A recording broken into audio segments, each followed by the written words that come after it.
To introduce our first inductee, I would like to ask 2006 Hall of Famer Fred Jacobs, president of Jacobs Media, to join me here on stage to induct Paul. This is great. I have been looking forward to this for a long time. Good evening, MAB members and guests, and special congratulations to all the Hall of Fame inductees tonight and their families who support them in their careers. This is a very special evening for me because it really is a celebration of family, career achievement, and partnership. Paul and I grew up together, of course, and we have been working together since we were in middle school. Our dad, Sidney Jacobs, who passed away 30 years ago, always instilled a spirit of entrepreneurship in us, and believe it or not, that took the form of a bagel route. Yep, every Sunday morning, Paul and I woke up at the crack of dawn and we delivered bagels, lox, cream cheese, and the New York Times to homes all over our neighborhood. Now, of course, Paul was the salesperson back then. He was the guy taking orders and collecting the cash and really kind of thinking like the revenue generation genius that we know him as today.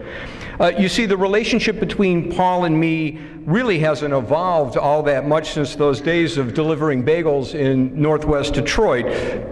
I'm programming, he's sales, right? I'm glass half empty.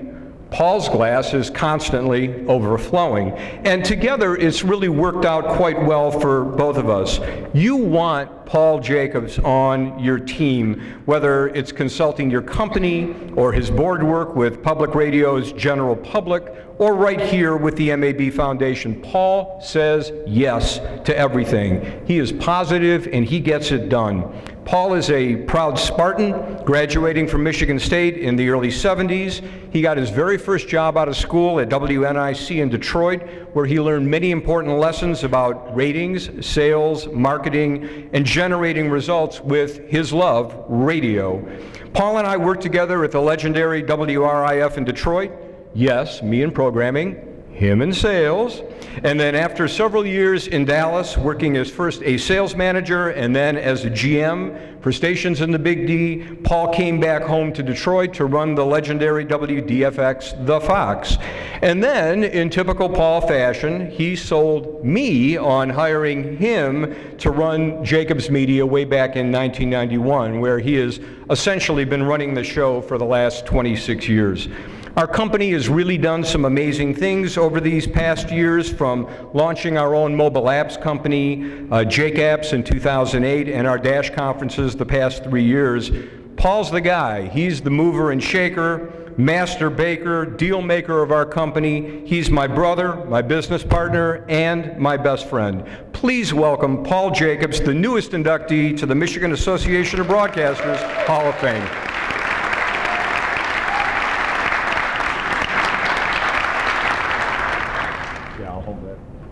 That's never happened. Yeah, I'm holding for him. How do you follow Fred and Bucky?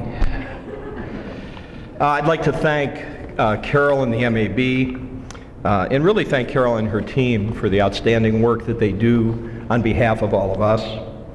I'd like to congratulate Paul W.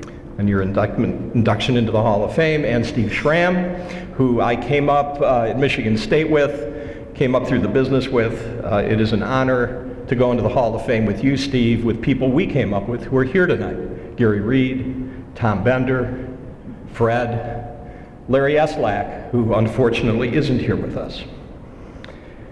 Julie, you are the epitome of a great broadcaster, and I'm thrilled to be here with you. My mother is here. My stepfather, Ben, isn't here. He's at home. Bucky, he's 99.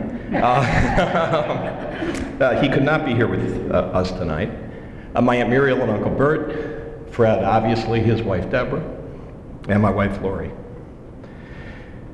When I was a lot younger, my goal was to be in the Hall of Fame. I just didn't think it was going to be this one. I was a baseball player, and I was pretty good. Articles were written, scouts came out to my games, and if it wasn't for the fact that when I tried out for the Michigan State team, I was 5'10", 155 pounds, I might have made it. But what I didn't realize at that time was that my goals were kind of selfish. It was all about really winning by myself.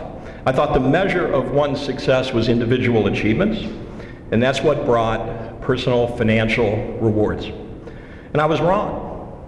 When I got into the radio business, I approached it like an athlete. I focused on career wins and advancement. I rose quickly. I became a GM in Dallas before I was 30. So based on my personal scorecard, I was a success. But what I didn't realize at the time was that I hadn't accomplished anything but a job title and a paycheck. During that time, Lori would constantly remind me that I was a little focused on my own success, but I didn't listen because I was on a roll. We moved back to Detroit so I could run another radio station, and then the impossible happened. We had a daughter. Now, many of you have had children, not like this. Natalie was born extremely premature. She was in the hospital for many, many months and required many years of care. So you would think at that point my priorities would change. They did a little bit, but not enough. And as time rolled on, my ownership of my radio station became a little challenged. So I mentioned to Lori, hey, we might need to move again. And it was at that point she punched me in the face. And she said, Natalie's doctor, support network here in Detroit, you're going nowhere. You better reprioritize. And of course, once again, she was right. Fortunately, Fred and I had been talking about joining Jacobs Media around that same time. And as Fred said, it was uncharted territory. Program consultants didn't have general managers, and I didn't know anything about programming consulting. But it has worked out pretty well. And as we're finishing our 25th year together, we continue to focus much more on making a sustainable impact on the radio industry. And so here we are today. Natalie is miraculously finishing her college degree. She is a major in communications, a future MAB member. All right. And that's why she's not here tonight.